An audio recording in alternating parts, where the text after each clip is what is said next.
penjelasan Bapak dari tadi, Pak Edmond juga sudah beberapa sebenarnya. Sebelum Bapak tadi Pak siapa lupa? Pak Cahyana.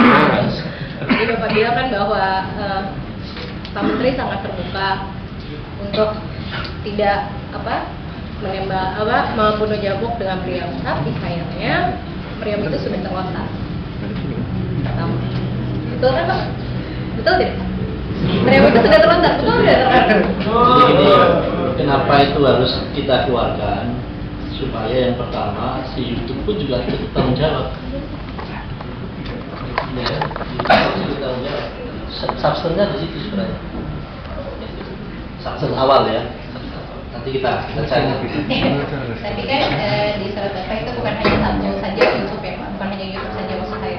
Ada blog-blog yang lain yang akan di Sudah saya di YouTube. Surat YouTube, tapi kan masih ada yang disebutkan yang lain. Yang sudah YouTube ya. Sudah saya di YouTube. Tapi rekan-rekan juga tahu bahwa blog-blog yang lain juga akan dibuat seperti Multiply contohnya. Saya sendiri dari Multiply Indonesia yang selama ini sudah melakukan kegiatan-kegiatan yang sifatnya sosial dan membawa nama Multiply Indonesia, yang mana adalah membawa nama Indonesia juga. Kebetulan bulan Februari kemarin dari Multiply Indonesia mengeluarkan sebuah buku Pak, di mana buku itu sendiri semua royalti dari Indonesia itu adalah untuk membantu adik-adik yang susah, yang tidak berkecukupan di Indonesia. Berarti menurut saya dari teman-teman blogger atau blogger Multiply Indonesia yang mana juga tinggal di luar negeri Pak, jadi bukan hanya yang tinggal di Indonesia. Jadi selama dia warga negara Indonesia dan dia mempunyai akun multiply.com, dia boleh bergabung di dalam situ. Itu adalah membuktikan bahwa komunitas Multiply itu benar-benar ada dan mempunyai sesuatu yang bersifat positif. Pertanyaannya adalah, apakah benar dari Dekoninfo akan memblok Multiply dan sampai kapan? Adakah alasan yang lain? Karena sudah terjadi, karena dari beberapa provider memang sudah memblok Multiply, tidak bisa dibuka. Padahal masih banyak misi dan misi yang lain untuk kedepannya kita akan menjalankan itu Pak. Gitu. Karena sudah masuk ke Metro TV, sudah masuk ke radio-radio di seluruh Indonesia, itu sudah keluar di Gramedia. Dan ketika orang ingin bergabung di situ lalu tiba-tiba di blok, bagaimana visi dan misi kita selanjutnya? Gitu. Memang kita tidak mempunyai ADART, tidak mempunyai pemimpin atau segala macam, tapi kita mempunyai niat positif yang baik dan membawa nama Indonesia juga. Dimana ketika kita berulang tahun kemarin Pak Nur Wahid datang, itu dari pihak Yuskan pun sudah tahu. Gitu. Jadi di luar masalah fitnah dan yang lain-lain, masih banyak hal positif di dalam situ. Pertanyaan saya itu, apakah benar akan diblok dan sampai kapan? Itu aja. Terima kasih banyak Pak. Selamat malam. Terima kasih. Jadi ini langsung bisa saya jawab. Dari surat saya itu yang sudah saya keluarkan, ya itu hanya YouTube saja. Tapi sudah terjadi Pak, semua rata-rata provider sudah memblok Multiply. Iya, oke. Terima kasih. Nanti kita pilihkan. Sini sudah Mas sampai tadi kan. Eko Pak. Nomor 1.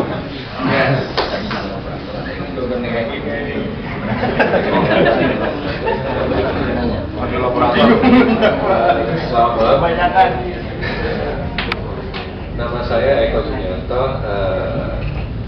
Saya punya blog di wordpress.com dan saya termasuk di antara 3 blogger yang disebut blogger negatif oleh Itu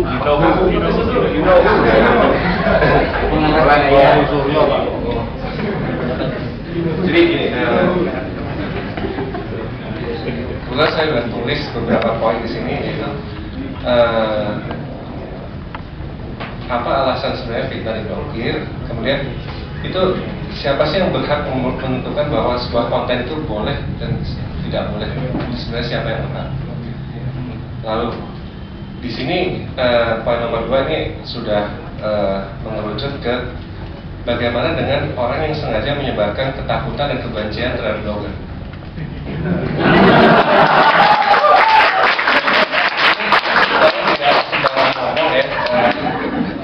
Saya dituduh sebagai perusak situs Dekominfo.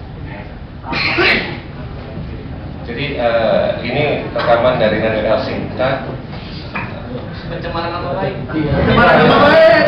Harga peta datanya nih Pak. Kemudian berkaitan dengan disahkan undang-undang ini di masa saudara lain. Tapi jadi kita saya juga sebelumnya dalam komentar mungkin dan lainnya 2 hari yang lalu ya. Saya juga kirim informasi juga ke beberapa kawan. Informasinya berbunyi adalah meskipun ada meskipun nanti pasti ada tantangan dari para hacker dan para blogger. Itu dia. Jadi pagi ini kita sudah mengumpul ya, jadi sebelum mengumpul ke sini. Itu bagian pertamanya, bagian kedua dia menyebutkan siapa saja blogger negatifnya.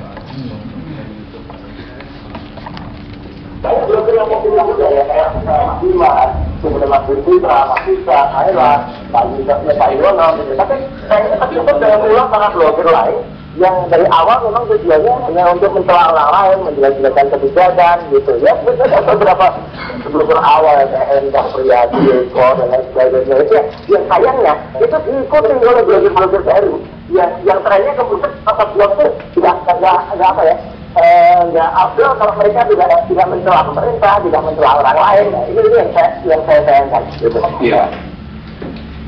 Itu saja. Kemudian ini kan kita kumpul semua di sini kan karena ribut-ribut soal blogger YouTube lah, gitu, dan konten pornografi segala macam gitu ya. Tapi adakah statistik atau catatan berapa banyak sih penetrasi internet di Indonesia dibandingkan dengan televisi? Kalau televisi kita lihat setiap hari itu sinetron isinya sama sekali tidak mendidik. Kenapa tidak itu duluan yang lebih diburu, karena impactnya jauh lebih besar. Dari saya cukup sekian, curhat soal Terima kasih. Saja jadi muter. Tapi yang sudah tanya jangan tanya. Harus berbagi nanti pokoknya berakhir sampai Terangkan sampai jam 5 pagi.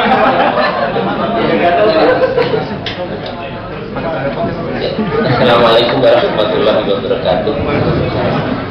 Saya Kuncoro dari Bandung, Jawa Barat.